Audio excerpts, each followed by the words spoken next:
Ibu, bapak, saudari, saudara, rekan-rekan muda, dan adik-adik sekalian, dimanapun kalian berada, bertemu kembali dengan saya Romo Tino SSCC di dalam catatan pesiarah.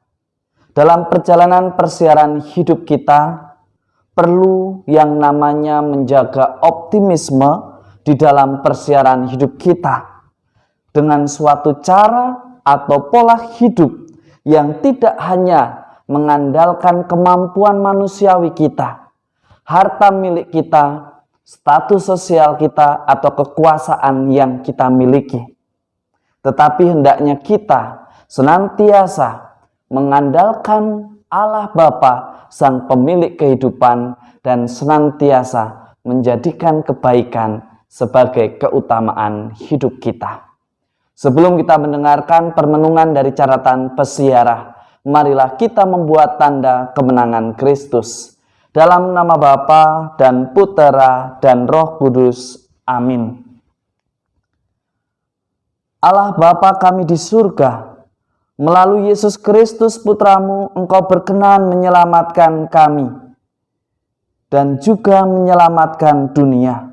Tolonglah kami dalam menyiapkan diri menyongsong kedatangan Putramu, sehingga kami pantas mengalami karya keselamatan-Mu yang telah Engkau janjikan kepada kami. Buatlah kami untuk senantiasa mau berjaga-jaga, bersiap diri untuk menyambut kedatangan-Mu di dalam kemurnian hati. Demi Kristus Tuhan dan pengantara kami. Amin. Ibu, bapak, saudari, saudara, rekan-rekan muda, dan adik-adik sekalian yang terkasih, di dalam bacaan pertama dari kitab Nabi Yeremia, kita mendengarkan bahwa janji Tuhan tidak pernah akan terlupakan. Tuhan akan senantiasa selalu setia pada janjinya. Meskipun juga di dalam kenyataannya, jika kita melihat dan membaca sebagaimana diungkapkan di dalam kitab Nabi Yeremia, ketika bangsa pilihan mengalami penderitaan, penindasan, dan juga ketidakadilan, Tuhan tetap mengasihi mereka. Oleh karenanya Yeremia menyerukan kepada mereka semua untuk senantiasa bangkit dari penderitaan, bangkit dari ketidakadilan, bangkit dari penindasan. Tidak hanya menggerutu tetapi mencari solusi dari persoalan. Bukan lari dari persoalan tetapi mencari solusi yang bisa mempersatukan dan memuliakan Tuhan. Kita pun saat ini mengalami situasi yang sulit, di mana kerja semakin terasa berat, tetapi upah tidak begitu besar naiknya. Level pembatasan kegiatan masyarakat sudah diturunkan, tetapi juga mestinya kedisiplinan tidak diturunkan agar kita selamat. Kita diajak untuk senantiasa berdiri tegak, menjaga optimisme itu dengan kedisiplinan dan ketaatan kita sebagai orang beriman. Orang beriman mestinya tidak hanya memikirkan apa yang memuaskan dirinya, apa yang menjadi ambisi pribadinya, tetapi senantiasa memikirkan apa yang terbaik dan bukan mencari siapa yang salah dan siapa yang benar, tetapi mencari apa yang tepat dan dikehendaki oleh Allah, Sang Pemilik kehidupan. Di dalam surat pertama Rasul Paulus kepada jemaat di Tesalonika, di sana diungkapkan sebuah doa, semoga Ia menguatkan hatimu supaya tak bercacat dan kudus di hadapan Allah dan Bapa kita pada waktu kedatangan Yesus Tuhan kita. Di dalam doa mestinya kita memohon kekuatan, tetapi doa itu akan menjadi percuma ketika di dalam keungkapan yang kita ucapkan tidak sesuai dengan apa yang kita lakukan dan kita laksanakan di dalam persiaran hidup kita. Hidup harus berdasarkan kekuatan Allah, tetapi juga mesti sejalan dengan usaha dan kerja kita. Betul bahwa kita harus melaksanakan dan mendengarkan serta membaca serta merenungkan sabda Allah.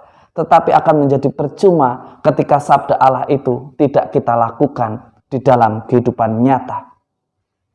Masa Advent adalah masa di mana kita memiliki kesempatan untuk mempersiapkan kedatangan Tuhan di antara kita. Situasi yang sederhana, situasi yang serba terbatas, situasi yang menuntut kita untuk kerja keras dan kreatif.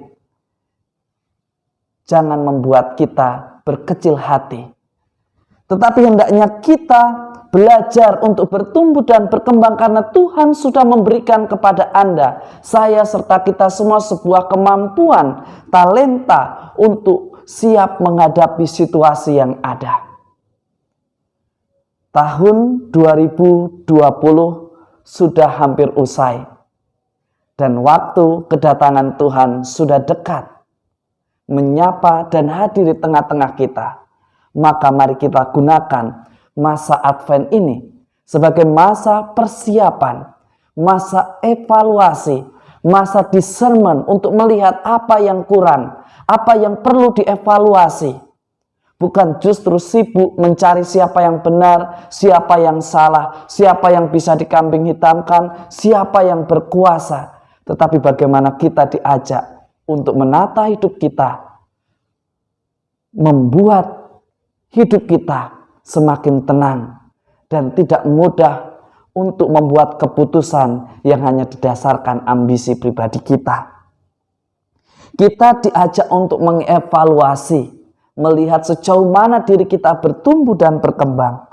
Tuhan juga mengajak Anda, saya, serta kita semua untuk membangun optimisme hidup kita dengan senantiasa berpikir positif, mengusahakan segala sesuatu dari persoalan yang ada, bukan hanya mengeluh, tetapi mencari solusinya.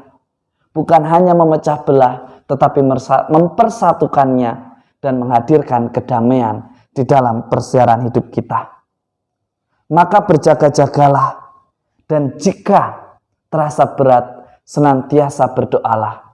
Jika Tuhan datang menyapa, hadir tengah-tengah kita atau memanggil kita, kita pun sudah siap menghadapnya dengan mulia. Semoga berkat Tuhan senantiasa melindungi dan memberkati kita semua, Bapa, Putera, dan Roh Kudus. Amin. Ibu, bapak, saudari, saudara, rekan-rekan muda, dan adik-adik sekalian yang terkasih.